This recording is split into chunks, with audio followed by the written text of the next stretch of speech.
Palavra da Verdade, com Hernandes Dias Lopes.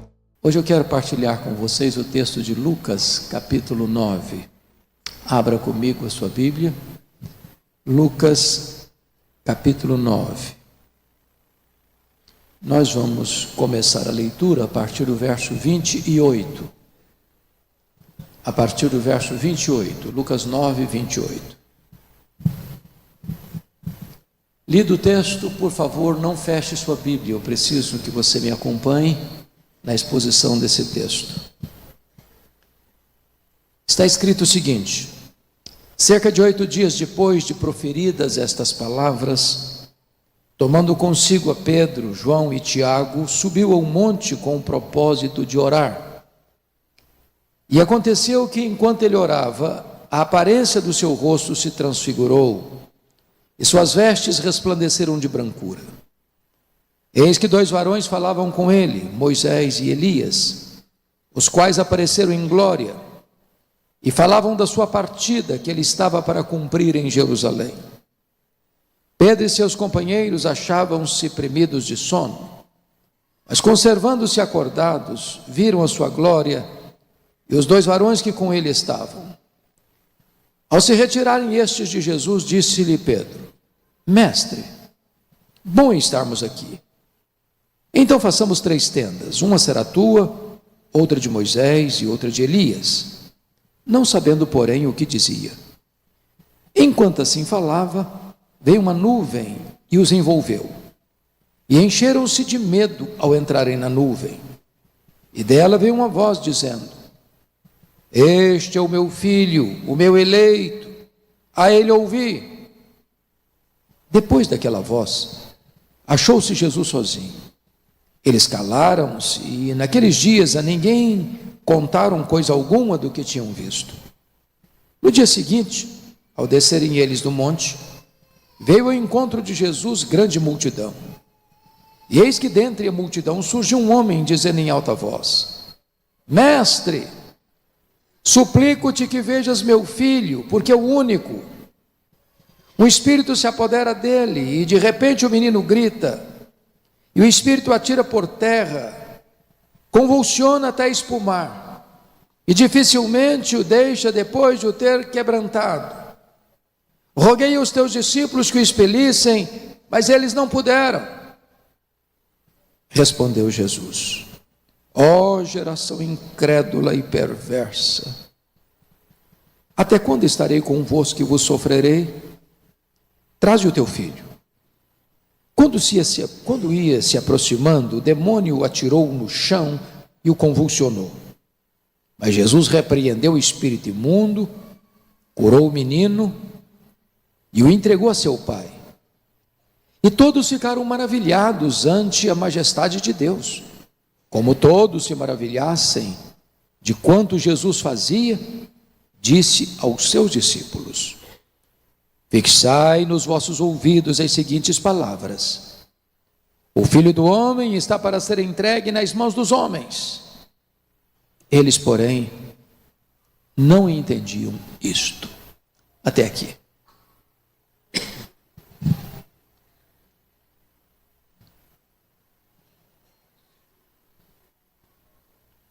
Cerca de 8 dias depois de proferidas estas palavras. Que palavras Jesus está se referindo? Estas palavras estão no capítulo anterior.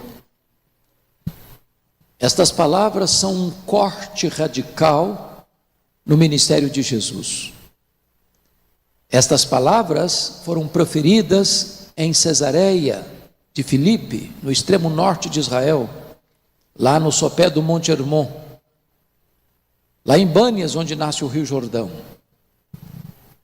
Estas palavras referem-se à primeira vez que Jesus menciona para os seus discípulos que ele seria entregue nas mãos dos principais sacerdotes e escribas para ser crucificado. Quando Jesus diz isso, o próprio Pedro, que havia dito para Jesus nesse contexto: Tu és o Cristo, o Filho do Deus vivo, chama Jesus à parte e passa a reprovar Jesus, dizendo: tem piedade de ti mesmo. E Jesus se volta para ele e diz: arreda, Satanás, és para mim causa de tropeço. Não cogitas das coisas de Deus, apenas das coisas dos homens.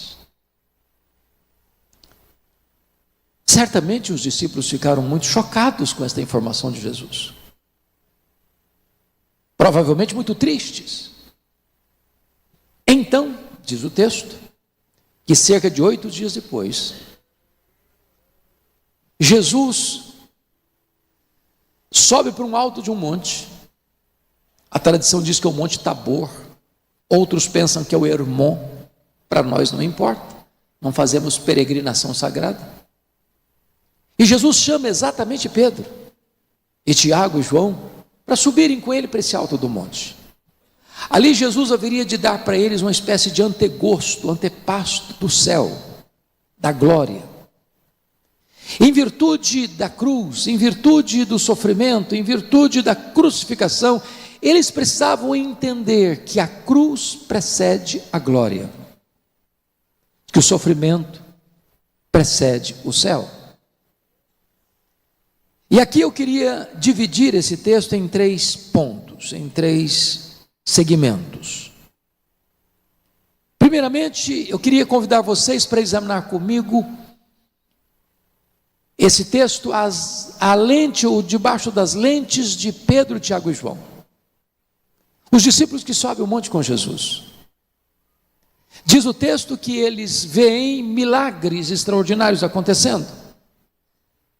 Eles veem Jesus glorificado e transfigurado. Eles veem Moisés e Elias aparecendo em glória com Jesus.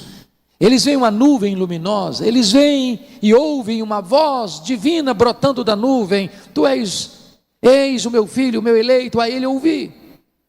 Mas os discípulos, vendo milagres, estão sem discernimento. Então eu vou chamar esse primeiro grupo, Pedro, Tiago e João, de a espiritualidade do monte, do êxtase sem entendimento. Depois nós vamos olhar um segundo grupo, os 9 discípulos que ficaram no sopé desse monte. Diz a Bíblia que eles estão lá em Marcos, texto paralelo deste, que eles estão discutindo com os escribas, os opositores de Jesus.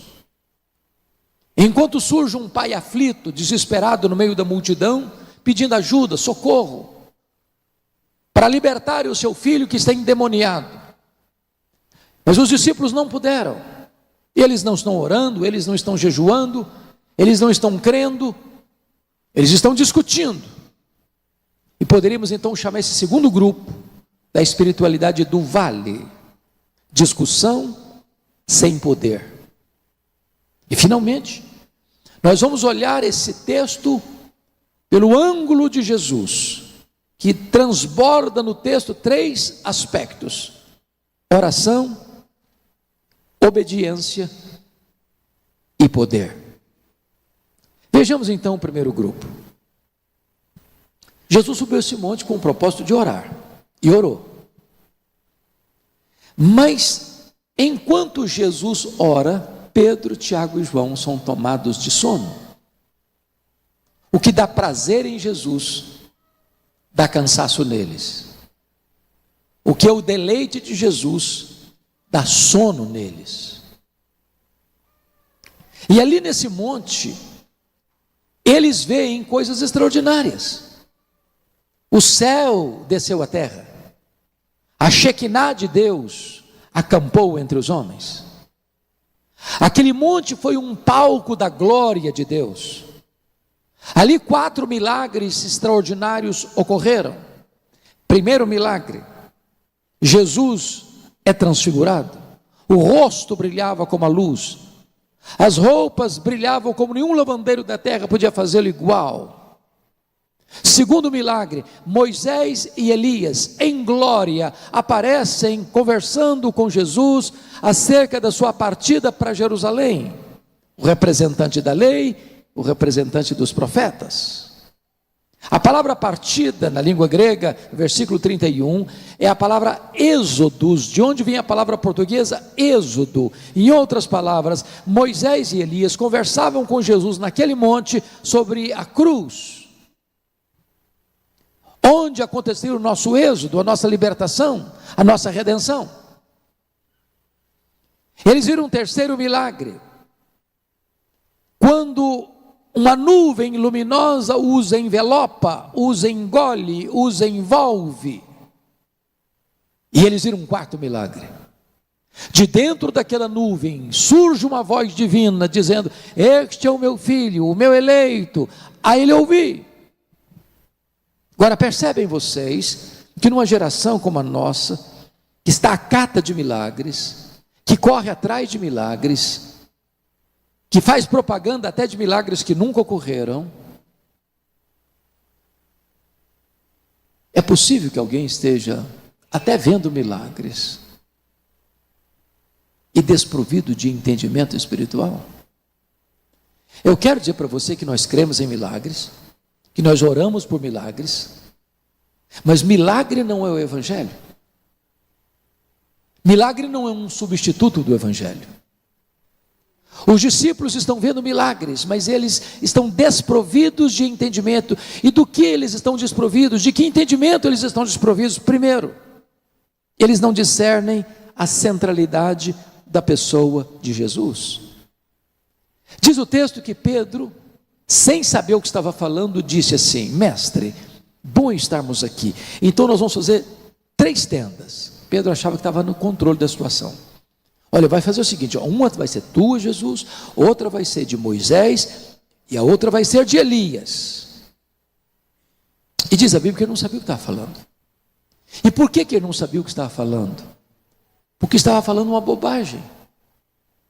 Ele estava ali comparando e equiparando Jesus a Moisés e a Elias, ao representante da lei e ao representante dos profetas. Mas Jesus não é apenas um grande homem entre os homens, Jesus é o próprio Deus entre os homens. Ele é único, ele é singular. Você encontra na história Alexandre o Grande, Napoleão o Grande, mas você não encontra Jesus o Grande, porque ele não é grande, ele é único, ele é absoluto, ele é singular, não tem ninguém semelhante a ele. Ele é incomparável. Eles estão vendo milagres, mas em segundo lugar, eles não discernem a centralidade da missão de Jesus. Diz a Bíblia que quando Jesus desceu desse monte da transfiguração, ele libertou aquele moço, aquele menino endemoniado, e devolveu-o a seu pai. E está escrito no versículo 43, que em virtude desse grande milagre, todos, a multidão ali presente, se admiraram do quanto Deus fazia por intermédio de Jesus. E diz a Bíblia no verso 44, que Jesus então deixa a multidão, se dirige aos seus discípulos e diz assim: fixai nos vossos ouvidos as seguintes palavras: o Filho do Homem vai ser entregue nas mãos dos homens. Do que Jesus está falando? Entendamos isso. O que está acontecendo aqui é o mesmo que ocorreu lá em João 6. Vocês se lembram que quando Jesus multiplica pães e peixes, lá em João 6, somos informados de que aquela multidão saciada, alimentada, quer arrebatar Jesus para fazer dele um rei, um Messias político, um resolvedor de problemas do aqui e do agora, um Messias apenas milagreiro, um Jesus que viria para aliviar os problemas materiais, físicos e temporais. E diz a Bíblia que nesse momento Jesus foge dessa multidão, porque, e mais, Jesus despede os seus discípulos antes de despedir as multidões, porque Jesus não queria que os seus discípulos entrassem nessa agenda tentadora de abraçar um Messias político, terreno, para resolver apenas os problemas do aqui e do agora. Quando Jesus liberta esse menino, o mesmo sentimento está acontecendo. E Jesus percebe que os discípulos também estavam embarcando nesta ideia perigosa de abraçar um Messias apenas político, terreno, que resolveria apenas os problemas da vida, do aqui e do agora. Então Jesus se dirige aos discípulos e diz assim: fixai nos vossos ouvidos as seguintes palavras: o Filho do Homem vai ser entregue nas mãos dos homens. O que Jesus está falando? O que ele está falando é o seguinte: não pensem em vocês que eu vou mudar minha agenda. Não pensem em vocês que eu vim ao mundo apenas para curar os enfermos, para alimentar os famintos, para limpar os leprosos. Não pensem em vocês que eu desci do céu apenas para isso. Eu estou indo para a cruz. É para a cruz que eu vou, porque é lá na cruz que eu vou libertar vocês, é lá na cruz que eu vou redimir vocês, é lá na cruz que vai acontecer o êxodo de vocês, é lá na cruz que vai ter a grande libertação de vocês. Entendam isso. Mas diz o versículo 45, que os discípulos não entenderam isto. Vendo milagres, mas não discernindo quem é Jesus. Vendo milagres, mas não discernindo qual a principal missão de Jesus. Mas em terceiro lugar, eles estão vendo milagres, mas eles não discernem a centralidade da missão deles. Quando Pedro disse assim: mestre, bom estarmos aqui, vamos fazer 3 tendas. Nós nem precisamos de tendas para nós, mas vamos ficar aqui. Esse monte é maravilhoso. Aqui tem glória, aqui tem luz, aqui tem milagres, aqui tem aparições sobrenaturais, aqui tem um ar rarefeito, aqui o céu desceu à terra. Nós não vamos descer não, é aqui que nós queremos ficar. Agora entendamos, o monte é lugar de recarregar as baterias, mas o ministério da igreja não é no monte, é no vale. É lá no vale que tem gente sofrendo, é lá no vale que tem gente sangrando, é lá no vale que tem gente oprimida, é lá no vale que tem gente possessa, é lá no vale que tem gente gemendo, é lá no vale que você vai desempenhar o seu ministério. Lá no monte você apenas recarrega as baterias, mas nós não podemos ter a espiritualidade da fuga, nós não podemos ter a espiritualidade do monte apenas. Nós subimos ao monte, mas nós descemos do monte, porque é lá no vale que o nosso ministério vai se desenrolar. Vendo milagres, mas não discernindo, em quarto lugar, a natureza do próprio culto de adoração. Se você ler os 3 evangelhos sinóticos que tratam deste assunto, de uma maneira mais precisa, Mateus 17, Marcos 9, quando eles foram envelopados por aquela nuvem, eles foram tomados de pavor. Mateus chega a dizer que eles caíram de bruço, de tanto medo. E aqui tem 2 extremos perigosos em relação ao culto. Primeiramente, irmãos, a irreverência. Pessoas que entram na casa de Deus atabalhoadamente, descuidadamente, desatentamente. Lá em Eclesiastes 5:1 diz: guarda o teu pé quando entrares na casa de Deus. Aqui é lugar de reflexão, de cuidado, de atenção. O Deus dos deuses, o Rei dos reis, o Senhor dos senhores está neste lugar. Então que o nosso coração se renda, que haja temor, que haja tremor, que haja reverência na casa de Deus. Por outro lado, há um risco de você desenvolver uma espiritualidade do medo de Deus. Você tem pavor de Deus. E às vezes os pais correm esse risco até na instrução dos seus filhos pequenos, por falta de recurso pedagógico. Nas peraltices infantis, às vezes o pai e a mãe dizem: menino, fica calado, menino, fica quieto, menino, para de fazer bagunça, senão Deus vai te castigar. Aí a criança cresce com essa ideia de que Deus é um guarda cósmico, é um xerife que está com um porrete na mão, pronto a dar uma bordoada na cabeça dele toda vez que ele cometer um erro.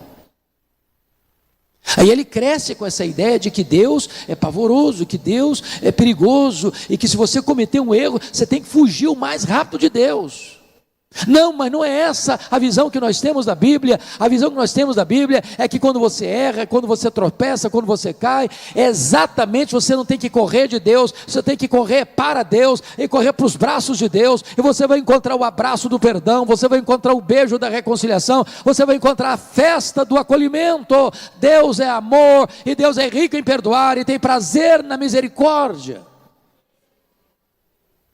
Vendo milagres, mas não discernindo quem é Jesus, o que Ele veio fazer, qual é a nossa missão e qual é a postura adequada da adoração. Mas vamos ao segundo grupo. Vamos olhar um pouquinho agora para aqueles 9 discípulos que ficaram no sopé do monte. Ali tem uma multidão, e ali diz a Bíblia em Marcos 9, que os escribas discutiam com os discípulos. Os escribas eram os doutores da lei, eram os teólogos da época, eram os entendidos dos assuntos mais complexos das Escrituras. E aqui o primeiro ponto que eu quero destacar é que nós temos que tomar muito cuidado, meus irmãos, para não cairmos nessa teia, nessa armadilha de discutir a obra em vez de fazermos a obra. Tem muita gente discutindo a obra. Domingo após domingo, semana após semana, mês após mês, ano após ano, se reúnem para discutir a obra, para discutir a obra, para discutir a obra. E às vezes a igreja se reúne nos grandes concílios, nos pequenos concílios, nos médios concílios, para discutir a obra, para discutir a obra, para discutir a obra. E às vezes nós passamos a vida inteira discutindo a obra e não estamos fazendo a obra. Somos como atletas que se aquecem, mas nunca entram em campo. Somos daqueles que atravessamos mares para fazermos parte de conferências e de congressos, mas nunca atravessamos a rua para falar de Jesus para o vizinho. É claro que há momentos oportunos para discutir a obra, há espaço para a apologética cristã. Nós temos até uma matéria no seminário chamada de apologética cristã. É claro que você pode discutir, sim, é claro que você pode fazer uma defesa adequada da sua fé, é claro, mas cuidado para que você não perca o foco. Quando os inimigos do povo de Deus estavam se opondo à reconstrução dos muros de Jerusalém, e levantaram tantos problemas, e levantaram tantas ameaças, e levantaram tantas coisas para paralisar a obra, chegaram o momento que eles convidaram Neemias, já que não podiam encontrar qualquer brecha no escudo dele. Vem cá, Neemias, vamos conversar, vamos assentar à mesa, vamos bater um papo, vamos acertar as coisas. Neemias: não, eu não vou descer não, eu estou fazendo uma grande obra, eu não tenho tempo para discutir a obra, eu estou fazendo a obra. Quando Davi estava para enfrentar o gigante Golias, o seu irmão Eliabe ficou discutindo com ele, fazendo perguntas terríveis para ele, tentando diminuir a imagem dele, a autoimagem dele, e chegou um momento em que Davi deixou o seu irmão para lá e foi conversar com outra pessoa. Não perca o foco, Deus chamou você para fazer a obra e não para discutir a obra. Agora preste atenção. Os discípulos de Jesus estavam discutindo a obra com os inimigos da obra. E enquanto isso o diabo estava agindo. Porque enquanto a igreja discute, o inimigo age. E diz a Bíblia que este inimigo está atingindo uma criança. Um filho único. E diz a Bíblia que esse pai, ao saber da notícia que os discípulos de Jesus estavam na região, ele vai cheio de esperança, cheio de expectativa, e pede ajuda, pede socorro. Por favor, me ajudem, o meu filho está terrivelmente endemoniado. E os discípulos não puderam. Sabe por quê? Eles não estavam preparados. E Jesus disse para eles: esta casta não sai a não ser com oração e jejum. Mas eles estavam gastando todo o tempo discutindo a obra, em vez de estarem fazendo a obra. Esse inimigo é cruel porque ele está atormentando um menino que é filho único. E diz a Bíblia que quando o pai leva esse menino a Jesus e informa Jesus que ele apresentou o menino aos discípulos e eles não puderam. Jesus solta um gemido de dor. Ó geração incrédula e perversa, até quando vos suportarei? Talvez nada machuque mais o nosso glorioso Redentor de que uma igreja apática, de que uma igreja fraca, de que uma igreja impotente, de uma igreja sem poder. Porque se nós estamos sem poder, não é porque não tem poder, é porque nós não estamos buscando o poder, porque toda a suprema grandeza do poder de Deus está à disposição da igreja. Mas Jesus faz uma pergunta para o pai: desde quando isso acontece com o rapaz? E o pai respondeu: desde a sua infância. Só que a palavra infância lá no grego é a palavra brefos. E brefos descreve desde a vida intrauterina até a primeira infância. Eu fico imaginando, pastor Jonatas, o que é uma mãe grávida com uma gravidez esquisita, estranha. Eu fico imaginando o que é um bebê esquisito. Eu fico imaginando esse menino crescendo e de repente está brincando com os coleguinhas e de repente diz a Bíblia que o Espírito entra nele, é um espírito mudo, um espírito surdo, um espírito imundo, e entra e joga ele na água e o menino tem que se arrancar da água para não se afogar. Outras vezes o menino está brincando, ele corre e se joga no fogo e alguém tem que passar lá e pegar para ele não se queimar todo. Às vezes joga ele na terra e ele rilha os dentes, ele se torna todo machucado e o Espírito dificilmente o deixa se quebrá-lo todo, ele fica definhando. O sofrimento desse pai, o sofrimento dessa família. Agora vamos fazer uma aplicação. Alguém aqui tem alguma dúvida, irmãos, de que na atualidade existe uma mente perversa ou até demoníaca por trás das coisas lúdicas endereçadas às crianças? O grau de violência, o grau de ocultismo nos brinquedos, nos filmes, nas questões lúdicas para as crianças. Recentemente aqui no Brasil, isso tem um mês e pouco, numa escola aqui no nosso país, foi distribuído literatura oficial do Ministério da Educação. Livros pedagógicos. Agora escute a história. Graças a Deus, diretores perceberam, recolheram a literatura. A história era um pai propondo casar-se com a filha. E dizendo para a filha que, casando-se com ela, com a menina, fariam da mãe dela, a esposa, escrava da casa. A menina rejeitou a proposta do pai. E o pai perseguiu a menina. Sentindo-se rejeitado, o pai entregou a menina para um outro serviçal da casa e a menina comete suicídio. E eu pergunto: que lição moral tem isso? A que se propõe isso? O que se quer ensinar com isso? Qual a motivação disso? Que mente está por trás disso?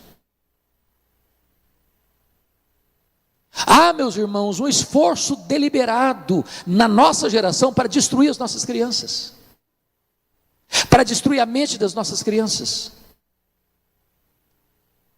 para destruir os valores da família, para derrubar os alicerces da família. Eu estava, pastor, recentemente num outro país, eu não vou falar nem a cidade nem o país, por uma questão de proteção. E uma mãe me procura angustiada, tinha sido minha ovelha. Ela disse: pastor Hernandes, meu filho foi hoje à escola pela primeira vez, 5 anos. E no primeiro dia de aula, o professor chamou o menino de 5 anos e disse para ele assim: você é quem decide, se você quer ser um homem ou uma mulher, um menino ou uma menina, é decisão sua. No primeiro dia de aula. E eu pergunto: que tipo de mentalidade é essa? O que é que se quer com isso? Qual a intenção disso? A não ser confundir a mente dessa criança, de transtornar a alma dela, de transtornar a mente dela. Há certamente, meus irmãos, uma força maligna por trás, querendo destruir a família. Desde quando isso acontece? Pergunta Jesus ao pai. Ele respondeu: desde a sua infância. Eu era pastor em Vitória, no começo do meu pastorado lá. E veio para a igreja uma senhora, jovem senhora, se converteu a Cristo, foi batizada. Ela tinha uma criança de 3 anos, 3 para 4 anos. E um dia essa irmã, essa mulher, está andando pelas ruas de Vitória com a criança no colo. E cantarolava um cântico espiritual. De repente a menina no seu colo se desfigurou o rosto, voltou-se para a mãe, no colo da mãe, e começou a falar blasfêmias, impropérios, contra o nome de Jesus. A mãe tomou um susto, pensou que a menina estava tendo um surto psicótico, e dali mesmo foi para um psiquiatra. Fez exames, foi para outros médicos, fez vários exames, não constataram nada. A mãe me ligou aflita e disse: pastor, preciso de ajuda. Eu falei: traz a sua filha aqui. E eu estava no meu gabinete, atrás da minha mesa, a mãe se assentou do outro lado da mesa, com a criança no colo, e eu conversando com a mãe, a menina me olhando por cima, assim, com um olhar pesado, e de repente eu começo a falar para a mãe do poder do nome de Jesus. E quando eu começo a falar do poder do nome de Jesus, a criança pula do colo da mãe e começa a serpentear-se como uma serpente no carpete do escritório, falando blasfêmias horríveis. Eu clamei pelo nome de Jesus, o Senhor, por graça e misericórdia, libertou aquela menina. E eu perguntei: mãe, me fala um pouco dessa criança. E ela me disse: o meu marido é um homem envolvido com ocultismo. E quando eu estava grávida, ele consagrou essa criança aos espíritos malignos. Quantas crianças hoje estão sofrendo? Quantas famílias hoje estão atormentadas? Quantas pessoas estão hoje acorrentadas nas mãos do inimigo? O que é mais triste é que às vezes essas pessoas aflitas procuram o povo de Deus e eles não podem. Porque em vez de estarem orando, jejuando, crendo e fazendo a obra, eles estão discutindo a obra. Mas eu gostaria agora, finalmente, irmãos, de olhar o terceiro retrato desse texto, que é a espiritualidade de Jesus. E a primeira coisa que chama a atenção é que Jesus subiu esse monte com um propósito de orar, e ele orou. E diz a Bíblia que enquanto Jesus orava, o seu rosto se transfigurou. Enquanto ele orava, o seu corpo foi vazado pela glória de Deus. Enquanto ele orava, as suas vestes resplandeceram de brancura. Quando a igreja ora, a glória de Deus desce. Quando a igreja de Deus ora, a Shekinah de Deus vem. Quando a igreja de Deus ora, a presença manifesta de Deus se torna uma realidade. Agora notem, por que Jesus orou? Olhe o contexto. O contexto está começando no capítulo 16. No capítulo 16, Jesus diz que ele vai ser entregue nas mãos dos principais sacerdotes para ser crucificado.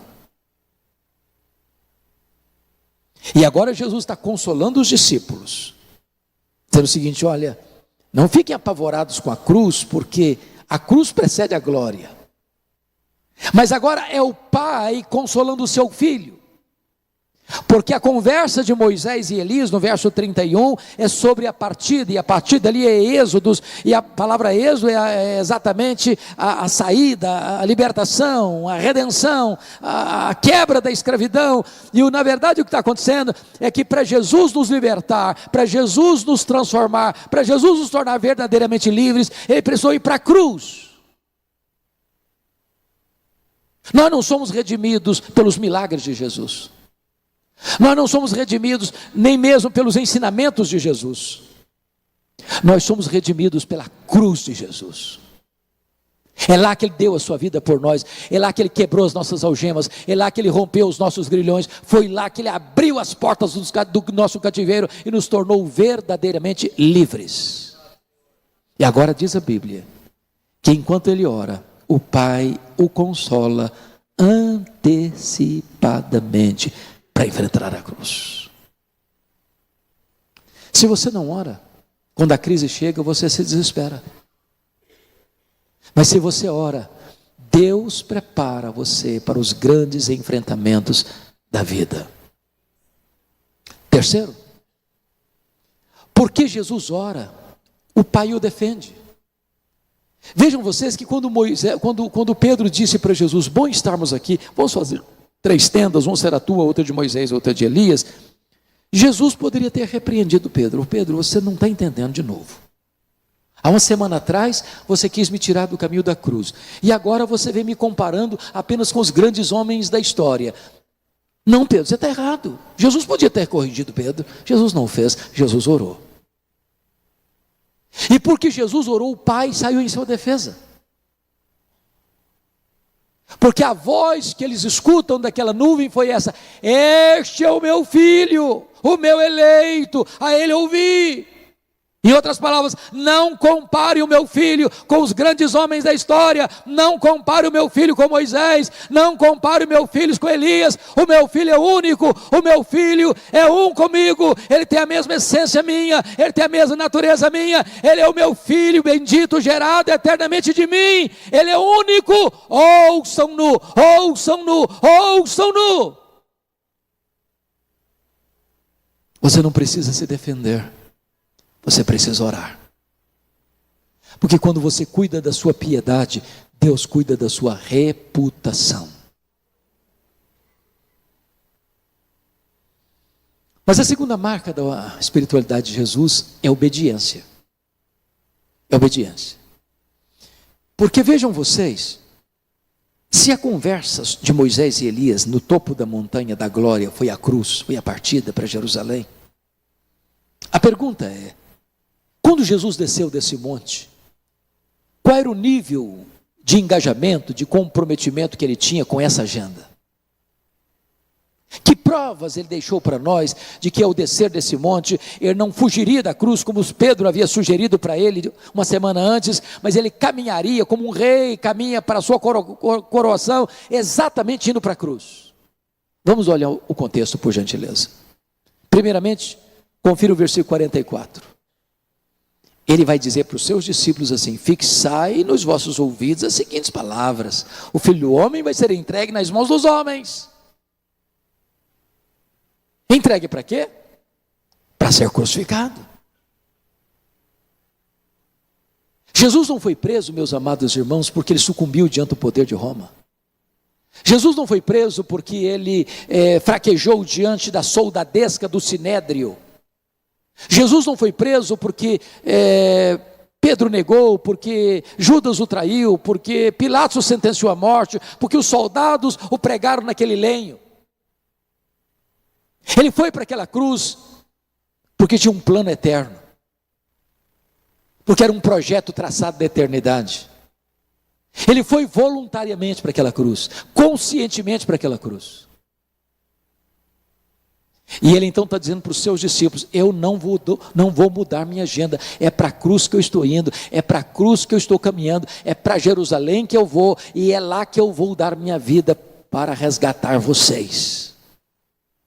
Mas notem mais, versículo 51 desse texto. Olha o que está escrito aí. E aconteceu que, ao se completarem os dias em que devia ele ser assunto ao céu, manifestou no semblante a intrépida resolução de ir para Jerusalém. Eu acho isso magnífico. Se podia ler no rosto de Jesus a decisão. E não é uma decisão tímida, covarde, intrépida resolução. E ele não está indo para Jerusalém para ser aplaudido pelos homens. Ele não está indo para Jerusalém para ser condecorado pelas multidões. Ele não está indo para Jerusalém para receber um prêmio de honra ou mérito. Ele está indo para Jerusalém para ir para a cruz. E ele demonstra uma resolução intrépida. Todo mundo podia ver isso no rosto dele. Obediência, obediência, obediência. Dê uma olhadinha no versículo 53, por favor. Está escrito o seguinte: mas os samaritanos não o receberam, porque o aspecto dele era de quem decisivamente ia para Jerusalém. Obediência, E não obstante saber que no caminho da obediência tem a cruz, vergonhosa cruz. Mas, finalmente, a espiritualidade de Jesus pode ser resumida em oração, obediência e, finalmente, poder. Poder. Notem vocês que a reclamação do Pai é que apresentou o seu filho aos discípulos e eles não puderam.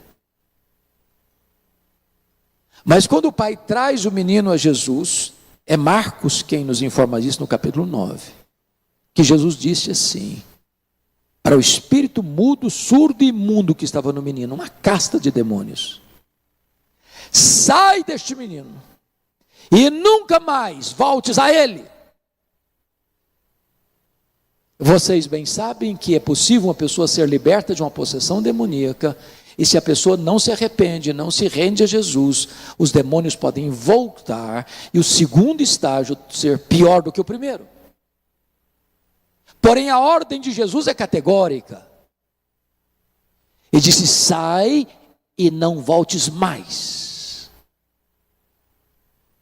Dada a ordem, os demônios têm que sair.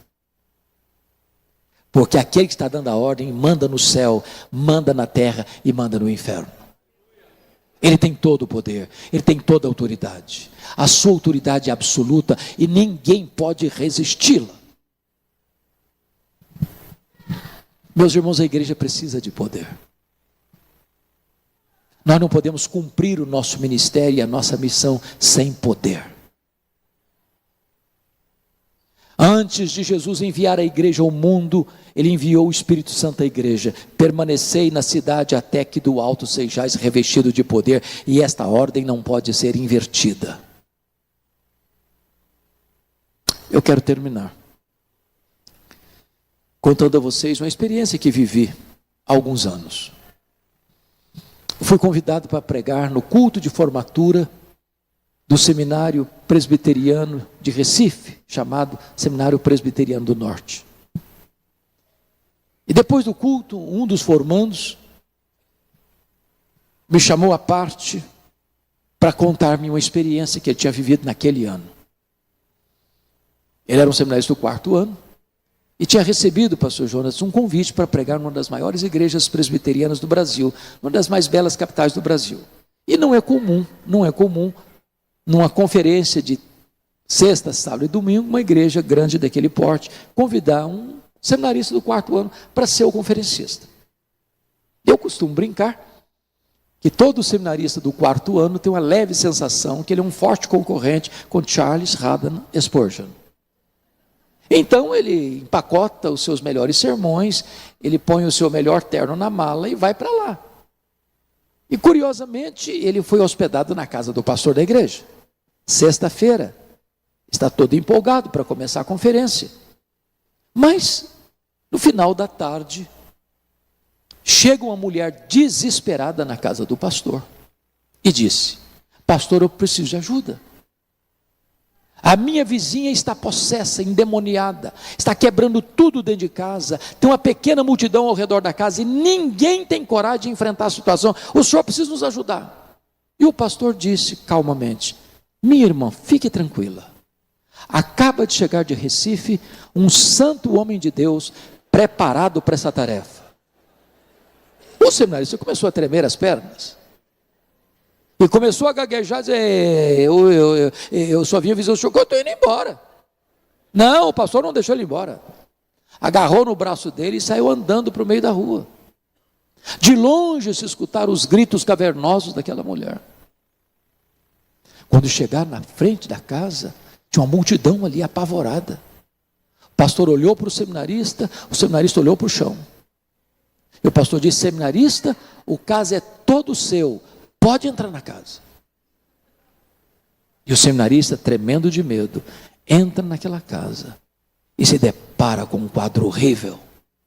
Aquela mulher com o semblante desfigurado, falando blasfêmias. E quando ele tentou proferir a primeira frase, a mulher lhe deu uma bofetada na cara e o jogou ao chão. Ele era um homem de quase 2 metros de altura.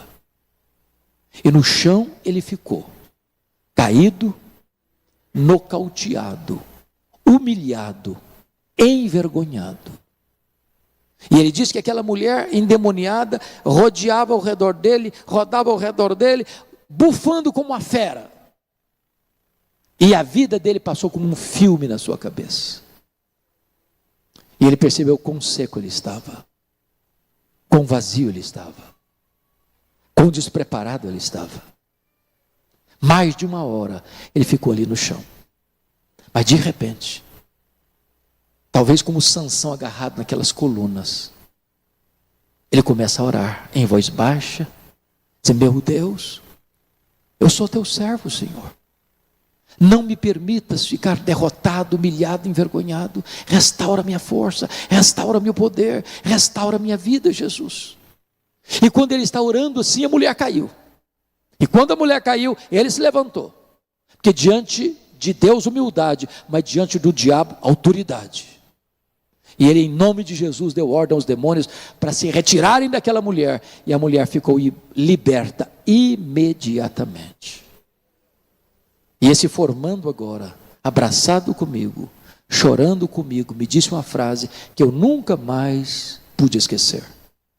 Ele me disse: pastor Hernandes, eu entendi que não basta ser crente, não basta ser presbiteriano, não basta ser reformado, não basta ser seminarista, não basta ser presbítero diácono, não basta ser pastor, não basta ser missionário, não basta ser líder, é preciso do poder do Espírito Santo de Deus. É preciso do poder do Espírito Santo de Deus. Eu preciso desse poder. Todos nós precisamos desse poder. E esse poder está à sua e à minha disposição nesta noite. Eu gostaria de orar com vocês. Com a permissão do nosso pastor. Se você sente que também você precisa imitar Jesus, uma vida de oração, de obediência e de poder, eu queria que você levantasse o seu lugar e viesse aqui à frente. E nós vamos orar ao Senhor, porque Ele está aqui neste lugar. E nesta noite Ele pode visitar-nos com a sua graça e com o seu poder. Se você sente essa necessidade para a sua vida, pode ter liberdade de se levantar e vir aqui à frente, orar conosco. Se você está na galeria e tem dificuldade de acesso, queria que você ficasse em pé onde você está na galeria, em nome de Jesus, se é isso que você deseja para a sua vida.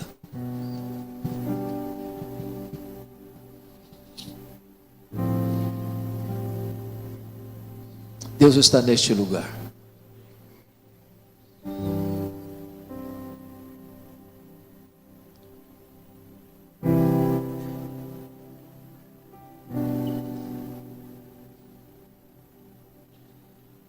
Eu quero encorajar você, meu irmão, minha irmã,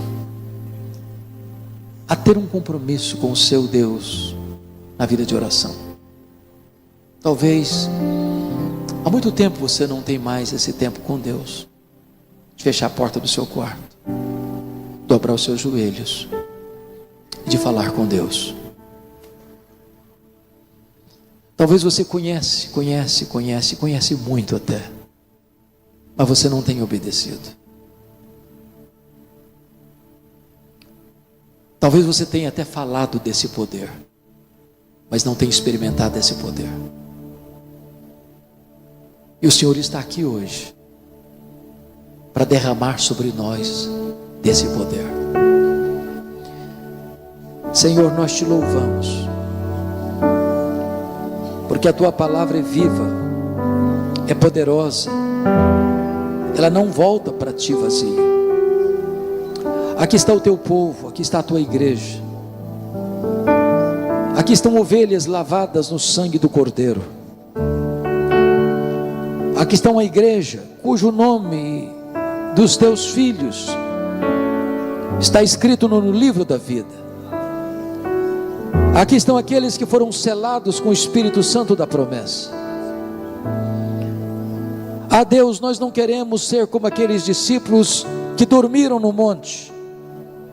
nem daqueles que discutiram no vale. Nós não queremos, Deus, ser tomados de uma sonolência espiritual, nem estarmos desprovidos de compreensão e discernimento espiritual. Não queremos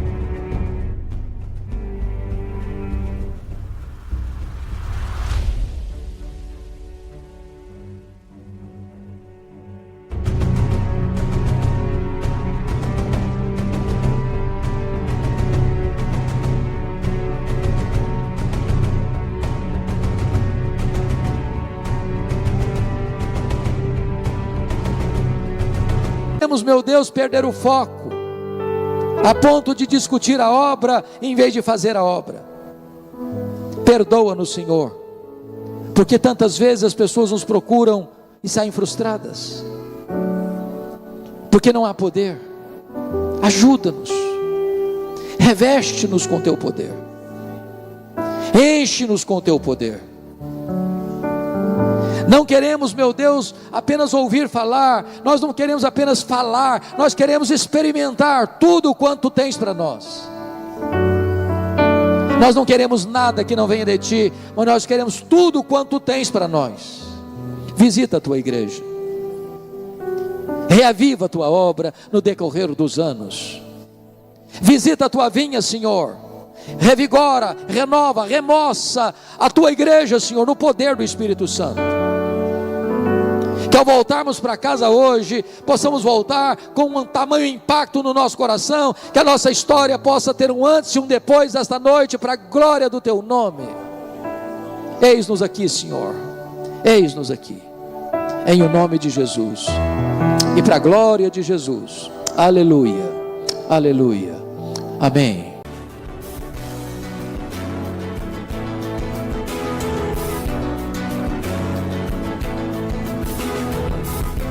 Palavra da Verdade, com Hernandes Dias Lopes.